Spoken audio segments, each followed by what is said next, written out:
guys, welcome back to my channel. I'm here with a book review for you today. This is one that I've been promising for a while now, I think the last few videos, which is Everything Everything by Nicola Yoon. By now you probably know the basic plotline of the story. It's been fairly well talked about, but just in case, I will give a brief recap of the premise of the story, which is about an 18-year-old girl named Madeline, and she was diagnosed when she was very, very young with a disease called SCID, which stands for Severe Combined Immunodeficiency, which is known more generally in pop culture as Bubble Boy disease. I think there was a movie made about it. So basically, the main character almost died when she was very young. She was diagnosed with this disease and she basically hasn't left her house since, so she hasn't left her house in about 16, 17 years. And the basic plot of the story is that a new family moves in next door, and there is a 17-year-old boy in the family, and his name is Ollie. And Madeline and Ollie have their bedroom windows like just across from each other, so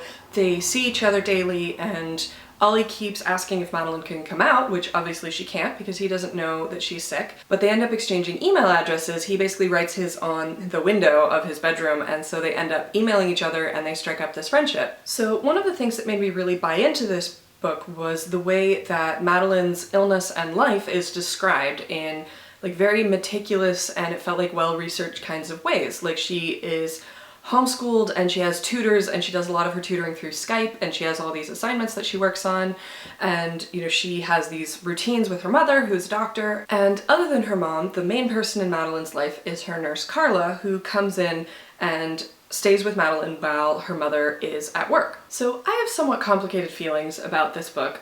Some of the things that I really liked about it were that Madeline's personality really shines through the narrative. It's written in first person, so all from the perspective of Madeline. And you can really feel the depth of her emotion, her love for her mom, for her nurse, for Ollie, the boy, next door. And there are all these little drawings in the book. There are things like her medical charts. There are fake Wikipedia entries that she creates about like fake butterfly in the stomach syndrome when she's feeling really nervous about meeting Ollie. And so the drawings have a lot of like personality to them, and the writing style is clean but very effective. And one of the things that we find out pretty quickly is that Ollie is living in a fairly abusive family. His father lost his job a while ago and they've been really struggling financially, and he tends to direct his anger towards his family. He gets drunk and belligerent and tends to sort of blame them for all of the problems in their lives. And the storyline of Ollie's abuse felt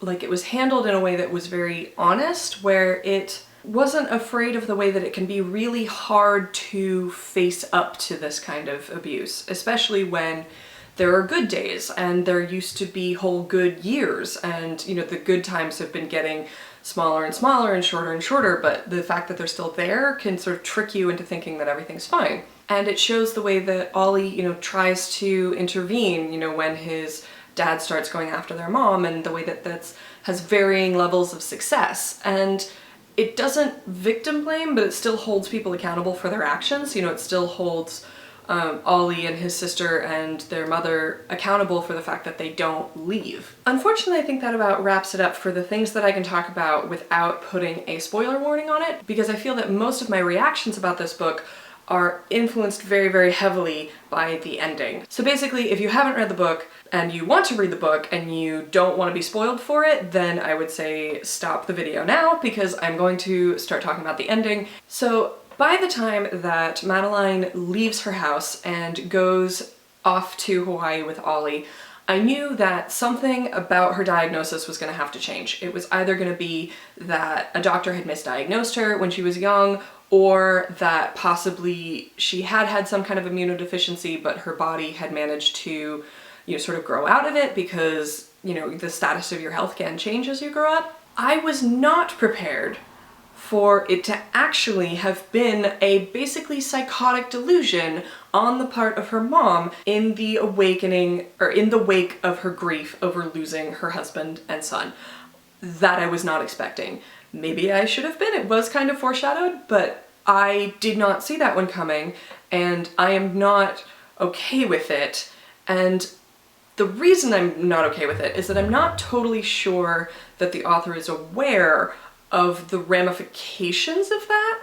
It's possible that she might have been. I mean, it seemed like she was pretty clear about how angry Madeline was and how she had a right to be so angry, but I'm still not totally sure that the author was totally clear on what that does to the story, because it ends up poisoning everything that came before. Because it felt like a very dramatic shift in tone, and it felt like a perversion of a relationship that I had previously admired, which is the relationship between Madeline and Pauline, her mother. Because there are many instances in this book where Madeline tries to leave her house or wants to leave her house and her mother stops her, and thinking about all of those moments like literally made my skin crawl when I knew the full context of those moments. And the way that Madeline had been cut off, you know, she didn't know how to drive, she didn't have a cell phone, she didn't have a credit card, went from feeling natural, because why would she need those things when she never left her house,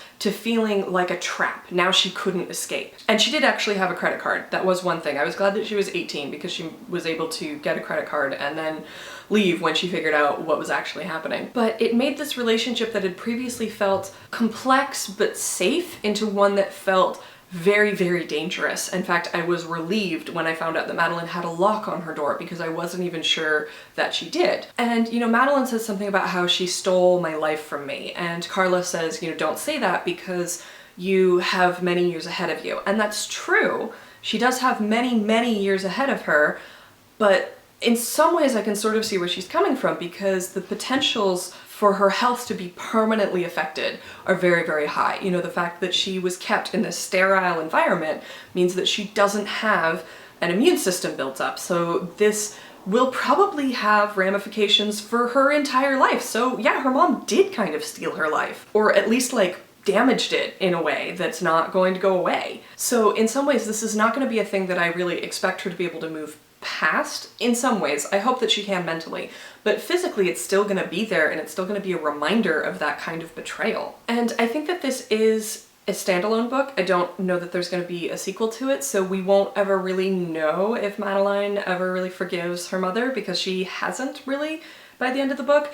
I personally don't expect or have much hope for a reconciliation. I think that Madeline is not obligated to. You are never obligated to forgive your abuser, and I think that if she chooses to, that's fine, but I don't know that I personally could. And that is one of the things that actually makes me think that possibly the author did know what she was doing, which is that Madeline's story ends up mirroring Ollie's in ways that I really didn't expect, which is that dealing with an abuser that you don't recognize as an abuser. I think that Ollie does recognize his father as an abuser, but it takes him a long time to really come to terms with that and accept that it's not ever going to change. Whereas for Madeline, it's that she didn't know at all, and she has to suddenly realize the fact that what she thought was safe is in fact not. So I still don't quite know how I feel about this book. I again think that it was really beautifully written, and I thought that the love story between Madeline and Ollie felt really natural and real, and I thought that her conclusion with Ollie was satisfying. I'm not sure how I feel about the whole storyline with her mother. So I guess my point is that I just get concerned about the idea of ignoring that and acting like it's just kind of fine, or acting like, oh, it was just a plot device in order for Madeline to be able to leave the house. I think it was much more than that, and I think the fact that she made it so much more than that should be talked about as a deliberate choice. And I personally don't know that I would really read this book again, because I did have a very strong reaction to it, and I don't know that I could read all of the chapters where Madeline interacts with her mom and you feel that love for her mom and not knowing that it's actually a toxic, poisonous relationship. I think that that would be really upsetting for me. And I don't know that her realizing that she's been misdiagnosed would be particularly satisfying on a reread when you have to face all of the things that she's gone through because of it. But it's definitely a book that stayed with me, and it's a book that I read really quickly, so I wouldn't say don't read it. I would say read it knowing what you're getting into. And I kind of didn't. That is gonna wrap up my review for Everything Everything. I'm still not totally sure how I come down on it, but it did have a lot of honest emotion and heart, so I still think it's worth checking out probably, just I ended up having some complex emotions about it. But thank you guys so much for watching, and I'll see you soon with another video. Bye. When her mom... Oh my god. Baby, okay. I'm pretty much done with all of the sort of non-spoilery. God damn it.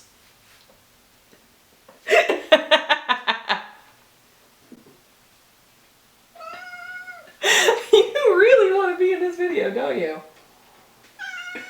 Babe.